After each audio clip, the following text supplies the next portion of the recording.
Welcome back to Roy's Moto Ventures. Obviously, you could tell I am not Roy. You know, he's off crying in a corner somewhere because I bought yet some more Honda parts and turning his channel into a Honda Goldwing channel. Well, today we're over at my garage and we're going to be installing the backrest and trunk on my 22 Goldwing DCT. It's going to be a lengthy process. More than likely, I probably won't finish it in a single day. I imagine it takes the Honda dealers say it takes 5 to 7 hours. At my pace, it'll probably be like 2 or 3 days, but we'll see. As you can see right now, I just have the base DCT Goldwing that doesn't even have the passenger backrest on it at all. When you do order the backrest and the trunk, it comes in 2 huge boxes. One box comes and it's basically just the hardware and the backrest. And then what was interesting was the trunk itself comes in just a bunch of pieces. Almost looks like a Lego set. Well, that's going to be, I'm going to take all the pieces out of the box, lay them on the ground, make sure everything is, all the pieces are immaculate. I got all the parts before I start tearing apart the bike, and I'm stuck in the middle. So after I verify all the pieces, I have them all laid out, I will come back and I will show you. So I have everything unboxed now. I just wanted to make sure that I laid out everything and look over all the pieces to make sure everything was good before I start tearing apart my bike. It looks pretty good. Everything looks nice and clean and whatnot. I also noticed, which I did not realize, was when you buy the kit, it actually comes with the rear speakers as well. I thought that was an independent purchase, but I was mistaken. So I will have full on the rear speakers as well. Also, I don't know if anyone else has noticed this, but it comes with instructions to tell you to go to the webpage to download the instructions. The installation instructions for the trunk is not on the Honda website. I do believe it's because they don't want you installing it yourself. They want you to pay their freaking 7 hours of labor to install it. It's going to be like $700 install. I was like, hey, no. All right, I'll let you know what I've come across. All right, so I'm going to start tearing the bike apart. And the first few steps is to remove these the engine covers on both sides. Remove your seat. Remove your grab rails. Honda says you're supposed to remove the fuse block and your passenger pegs, which is not needed. I'm going to go ahead and remove those, and then I will get back. I will start recording again. I took off the side covers right there and on both sides. I then removed my seat. When you go to remove the seat, there will be a bolt on each side right about there. Actually, right about there. Take those out, and you just lift straight up on the front of the seat and then slide it forward. Be very careful not to hit your tank area right here. Then the next step is to remove the grab rails, which are right here. Just 2 bolts on one side and a push pin. The other side has the completely useless helmet block. Just undo the spring and you can pull that out. Next step is to pop these covers off, which are really easy with just a small little screwdriver or something. And then there's a bolt in there that you need to take off. All right, so I got the rear top cover off. That was a little bit more difficult than I originally expected. So, you know, when you take the 2 bolts out of here, it was actually fairly easy. I already took the push pins out, okay? The problem was these two slide into the back, and you just have to kind of pull straight back out. It is, I almost thought I was at the point where I said, well, screw it. If I break it, I break it. But it finally did come out. So just pull until until you start hearing cracking. The next step was to remove this cross plate right here. It's just 4 bolts. You'll need a socket and a wrench in order to pull onto the nut. You just take that off. All right, so the next part was to loosen this up.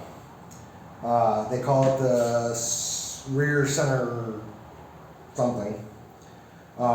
Basically, there's a couple push pins.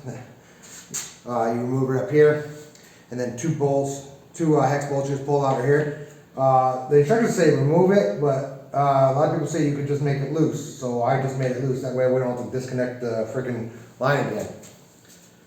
And then the next step would be to remove 4 bolts in each saddlebag. 1, 2, 3. I have no idea what the next one is. I'll have to look. Okay, so the next part is it's 4 bolts. There's 1 here, 1 here, 1 here. They're all pretty much the same as these. And then this bolt right here. Do the same on the other side. So there was the next step was there's 4 screws. 2 right here, 2 deep inside in the right saddlebag. You take those out and you catch the right saddlebag catch, which has your radio antenna and your emergency releases for all your other stuff.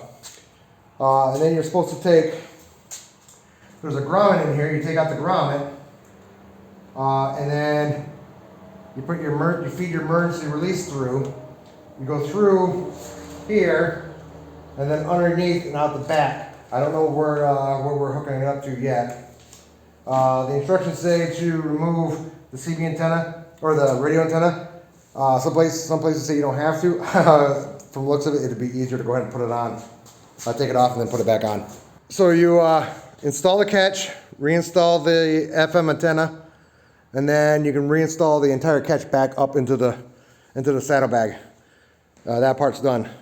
Okay, so after you get the catch installed, the new, basically the release for the trunk, you get the catch all installed back up there. That takes a little bit of finagling, and be careful of the wires. There's a couple of wires that you can get kind of caught up in the screw holes. Just be careful of that. The next step is to install the new stay, which is basically this. Basically it goes back in where you remove the other stays with the new bolts as well. Yes, you reuse the nut off of this one, but you're using a new bolt, and then 2 new bolts down here. Okay? I'll show you once I get that installed. Alright, so I got the new stay installed. Alright.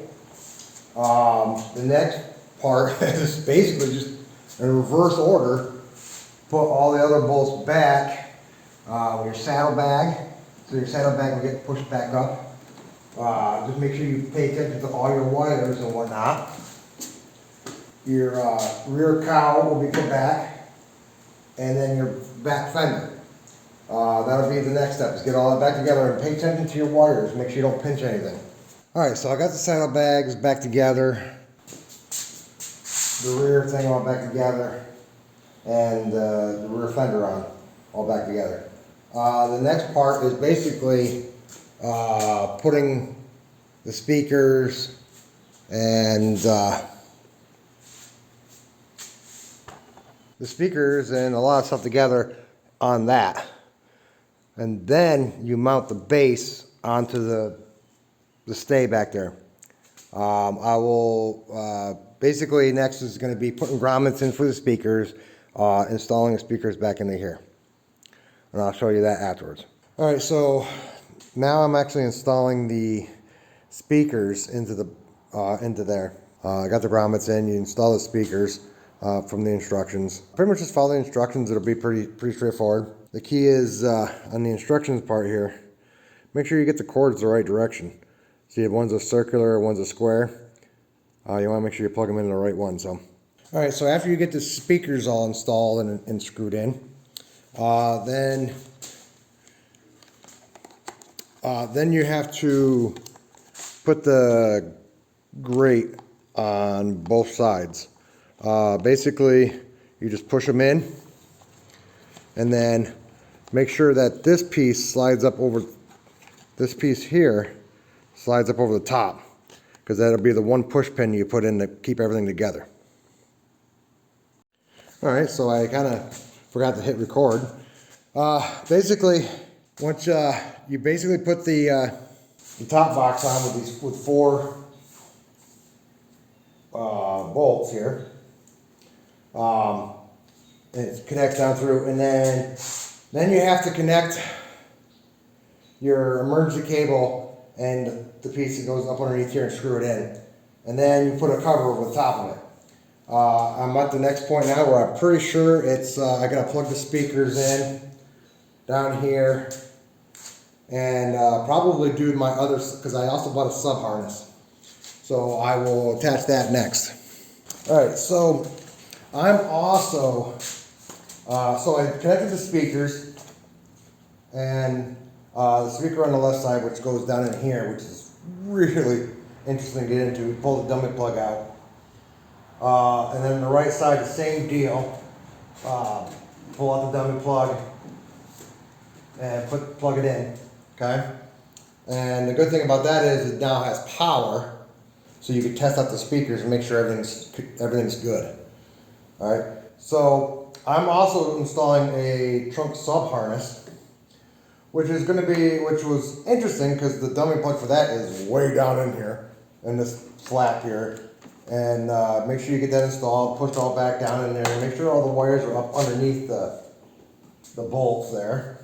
And then I'm gonna run this now a little ways so I can have that up and ready when I need to have it. Before I start putting all those pieces back on, because normally you would have to remove the covers to put this back on, put the sub harness on, so I'm doing all this at once. And then you just tape it along as you go. You know, it just tapes up in here.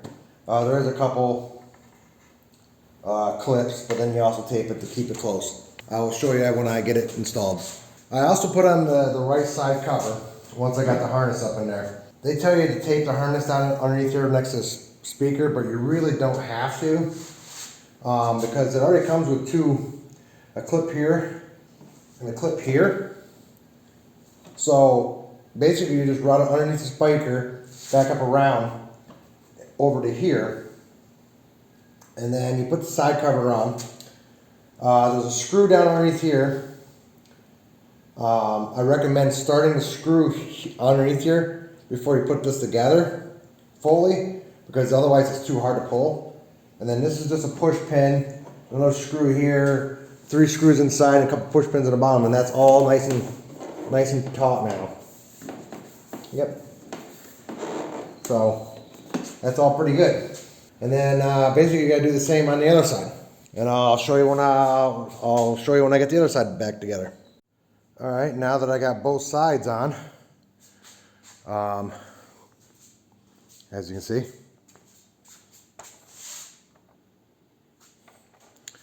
I now need to put on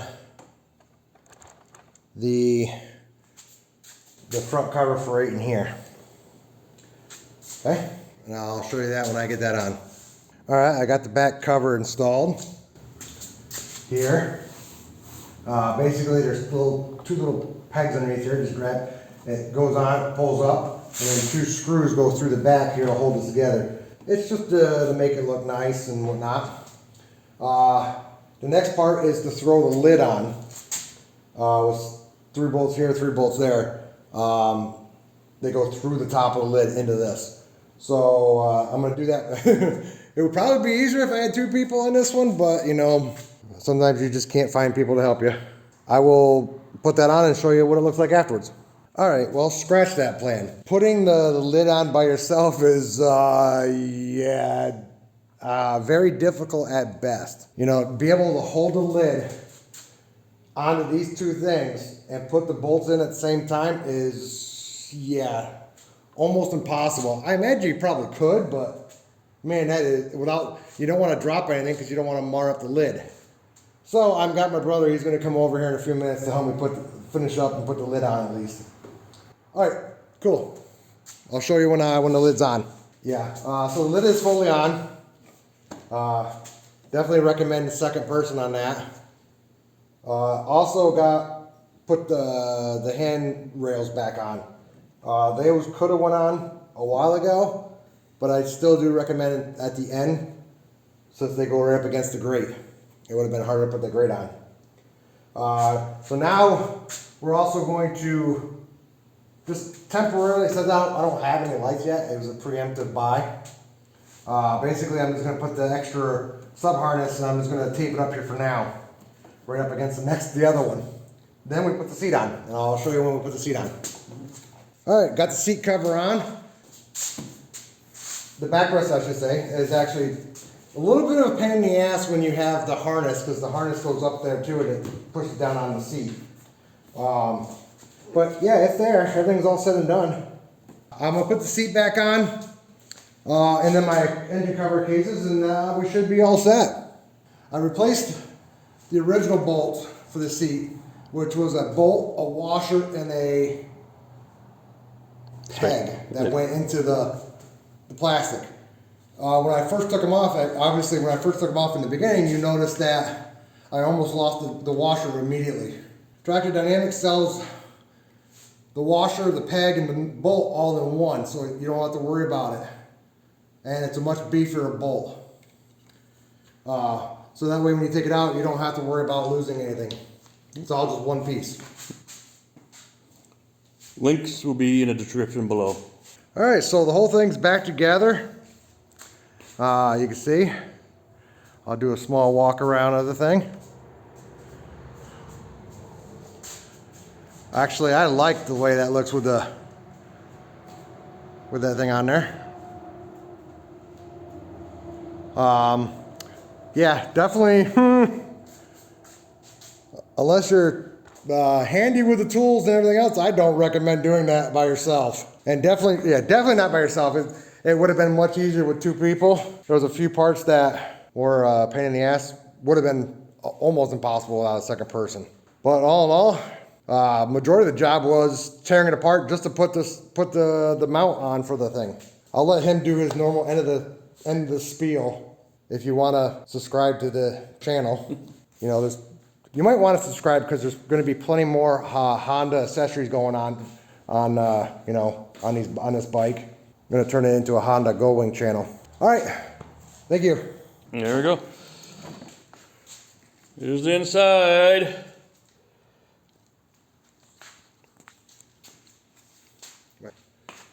Speakers.